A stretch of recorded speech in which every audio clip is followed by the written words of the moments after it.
10వ పేజీలో జమా చెల్లింపుల పట్టిక ఉంచుకోండి. ఒకసారి పొందిన సేవలు అభయనిధి ప్రవేశ రుసుము 3,440, అంతర్గత ఆడిట్ రుసుము 16,900, సభ్యులకు బోనస్ వడ్డీ అవిరత పొదుపులపై వార్షిక వడ్డీ 2,332, సాధారణ పొదుపులపై వార్షిక వడ్డీ 12 రూపాయలు, సమితికి వడ్డీ అభయనిధి అప్పులపై వడ్డీ 21,572 రూపాయలు, వేతనాలు 62,925, ప్రయాణం 4,470, స్టేషనరీ 4,953, జిరాక్స్ 1000 రూపాయలు, కార్యాలయ అద్దె 12,000, రెవెన్యూ స్టాంపులు 202 రూపాయలు, టెలిఫోన్ ఛార్జీలు 1,200, విద్యుత్ ఛార్జీలు 2,454, కార్యాలయ నిర్వహణ 3,330, కంప్యూటర్ నిర్వహణ 3,950, పర్యవేక్షక రూపతి 8,400, నామినేషన్ రుసుము 250, బ్యాంకు ఛార్జీలు 1000 రూపాయలు, ఆతిథ్యం 315, తరుగుదల 17,756, సామూహిక బీమా ప్రీమియం 88,920, సిబ్బంది భవిష్యనిధి 16,140, సమావేశాలు పాలకవర్గం 825 రూపాయలు,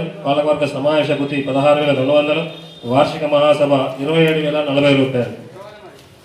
సభ్యుల ఖాతాలు నియమిత పదపులు 2,350, బోనస్ 239, అభయనిధి నిక్షేపాలు 1,400, అవిరత పదపులు 200, సంఘం ఖాతాలు అభయనిధి అప్పులు 4,41,656, ఇతర ఖాతాలు విపత్ సహాయం 18,600, సామూహిక బీమా క్లెయిమ్ 50,000, ప్రమాద బీమా ప్రీమియం 60,120, మిగులు 1,09,952. సభ్యుల ఖాతాలు నియమిత అప్పులు 11,59,600, బోనస్ అప్పులు 2,44,400, అభయనిధి అప్పులు 1,15,800, అవిరత అప్పులు 850, ప్రత్యేక అప్పులు 1,87,000. సంఘం ఖాతాలు నియమిత పొదుపులు 26,266, అభయనిధి నిక్షేపాలు 48,600, సాధారణ పదపులు 6,17,796, ఇతర ఖాతా చలిత ఆస్తులు 18,500, భూమి 4,73,000 రూపాయలు. మొత్తం 3,38,93,915.